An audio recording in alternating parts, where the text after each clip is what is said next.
One of the biggest obstacles towards doing the work you love is sometimes money.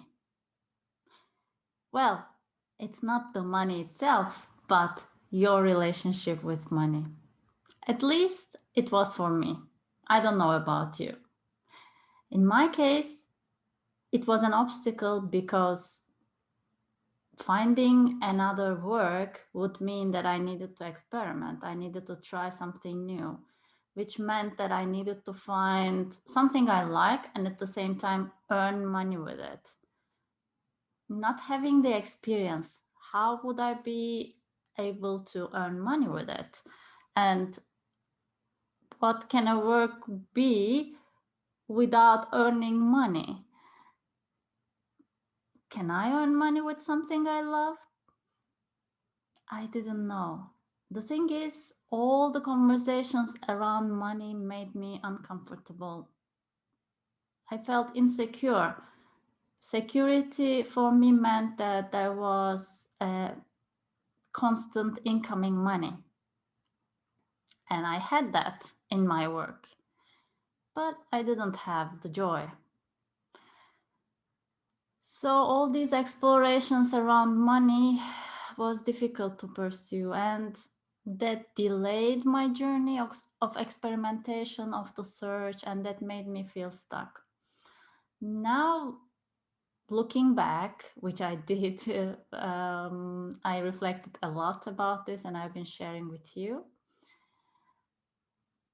I realized it wasn't the money itself that was obstacle. It was my relationship with money which needed attention.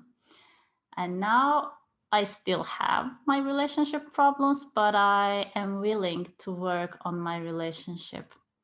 And thinking of relationship and thinking of how to strengthen relationship, I remembered a model from the romantic relationships.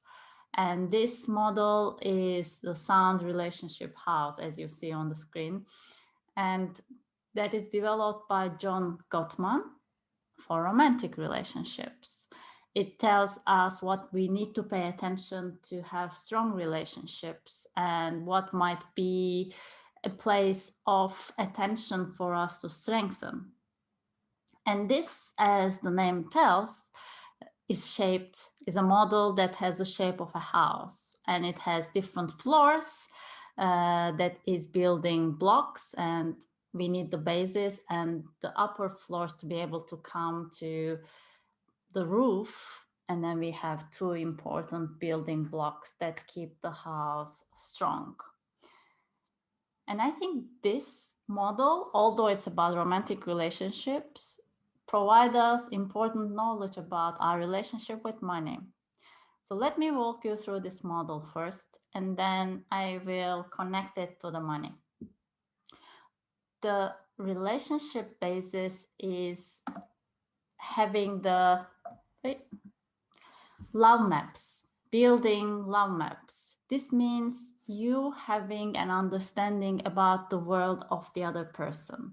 You know what the other person that you are in relationship with love, what things mean to them, what are their values, you know their language, so that you can have a connection with them. You can have a map to their world.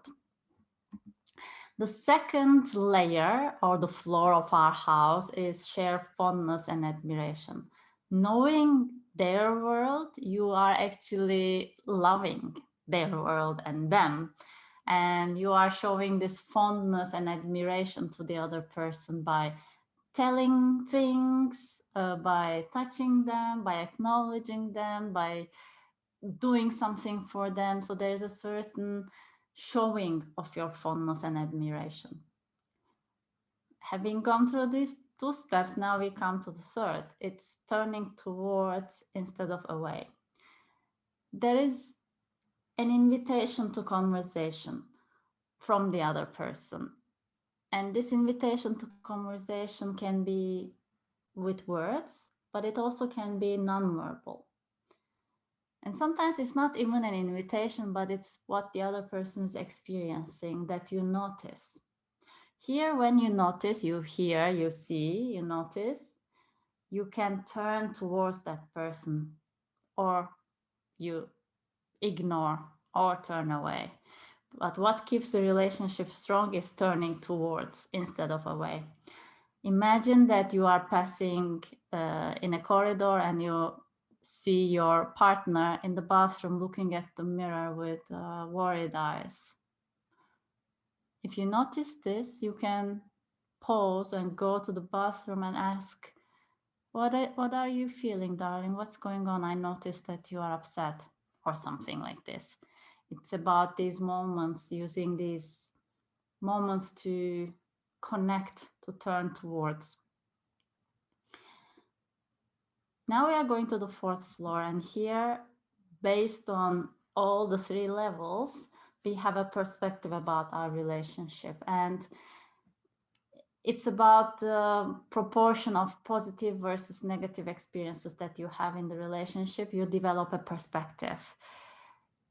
It's called either positive sentiments override or negative sentiments override. So it's about, do you have more positivity about your relationship or more negativity? And hopefully you have more positivity so that you can stay strong and build your relationship up and go to the next level, which is being able to manage conflicts. Conflicts are part of relationship, and if you manage them well, you strengthen the relationship, you increase the intimacy. But it takes training to be able to manage the conflicts the right way. So the happy relationships are really good in handling conflicts, in working with conflicts. And the first thing you have to do is to calm yourself down, because when there's conflict, we immediately go into a place of fight, flight, freeze, which is quite normal. We are a human species. Here, if you calm yourself down, you can accept the influence of your partner. You can hear what they say about you and about how they feel, and you can work with this. You can stay in communication. Or you go in the wrong side of the road, or you go down the road and you ride one of the four horses of apocalypse. This is how John Gottman describes four bad behaviors: not being able to manage conflicts and destroy relationship. So one of these behaviors is replying with criticism. So you hear criticism or you hear like a conflict and then you say, but you always do this. Second is having contempt.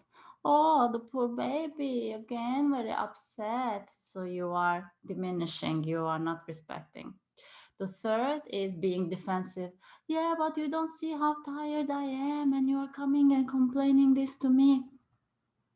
And the fourth is to build walls. It's called stonewalling. You become like not human, not living. You don't respond. You don't communicate. So these four ways are really destroying the relationship. But hopefully you work with your conflicts, and then now you have a really solid basis, and you can now turn your relationship into a beautiful life journey by making life dreams come true. You can be for your partner the supporter of their dreams.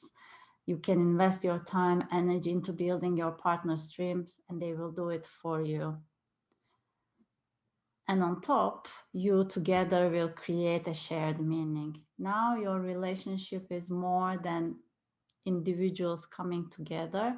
It creates something bigger, something beyond you. You have created rituals, you have created memories, you have maybe built a family, kids, a company. You are just shining beyond the two of you, and your relationship is very meaningful, very enlivening to you and also people that are interacting with you. This is a strong relationship, but this relationship always need two solid walls to keep standing, and this is trust in your partner and also in your relationship, and also your commitment to keep on working on your relationship.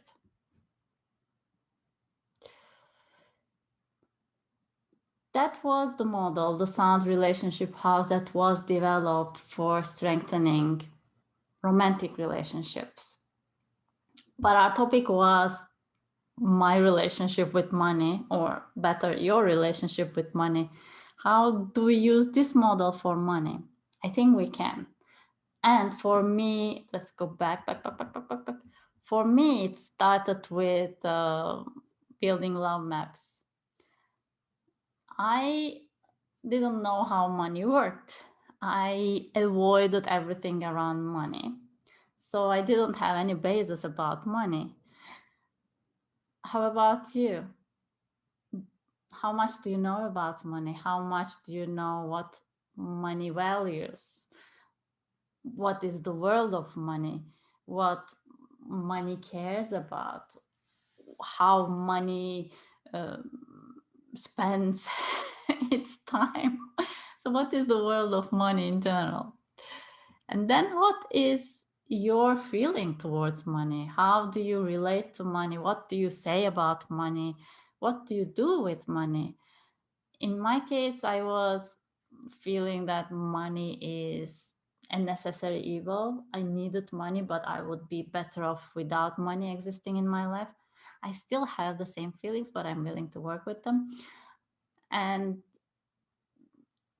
there was really no fondness or no admiration, rather the opposite. So it's obvious how my relationship really didn't develop. I was personally always turning away rather than towards. It's when I needed to pay something, I was delaying my payments. When money was coming to me, I wasn't necessarily celebrating it, or I was indifferent to money. When I was going to charge for my services, again, I felt hesitant for charging. It was like an operational thing for me to do, and I wanted to run away from it rather than towards. How about you? How are you relating to money? Are you turning towards money, or are you turning away from money? As you already heard me saying, my personal perspective on money has been quite negative. The adjectives I chose for money, the feelings I had around money were negative. And you? How are your feelings around money? What is your perspective about money? And are you willing to shift that? Conflicts. Well, I don't know if I had conflicts about money. I think everything was conflict because I wasn't really working with money. So I see that as being in dialogue in the matters of money. And as I didn't develop a strong basis with the previous levels, I wasn't managing my conflicts really well around money. Make life dreams come true. That's, I believe, is really important to arrive to this level. And I see that as how can, like, if we imagine money is our partner, how can we help money to realize its dreams? And what can the dreams of money be? I imagine being spent, being useful, giving joy to people, benefiting people. So how can we make our money work for the good? And also the other way around, how can money make my dreams come true? In my case, how can make money be a resource for me to be more, I don't know, creative, to have more life experience, to connect with other people, to be useful to my world? So how can we support each other in reaching our dreams?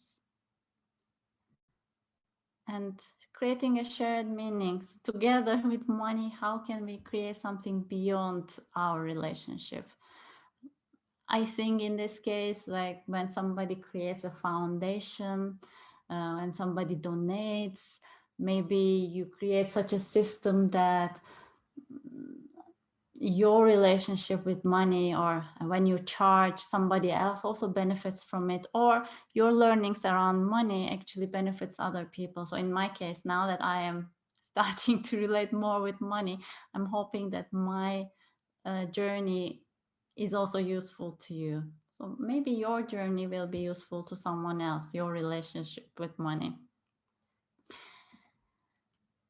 The walls, trust. How much trust did I have in money? Zero. As I saw it something negative, I didn't trust money. And of course, I didn't have a relationship. Now I am trusting that I can develop this relationship, and I'm trusting that it's going to cooperate with me. And I'm committed to go through this work, this inner work, and to familiarize myself with the world of money and then build the other floors up to the ceiling. How about you? How is your relationship with money? Where do you see yourself in this house? Which floor are you at, and where you will just bring it towards? How does this relate to your experience with doing the work that you love? How does this relate to your experience in life? I'm curious about your reflections on your relationship with money. And I'm wishing you all the best and the best relationship in the world with money and with everyone. Take very good care of yourself.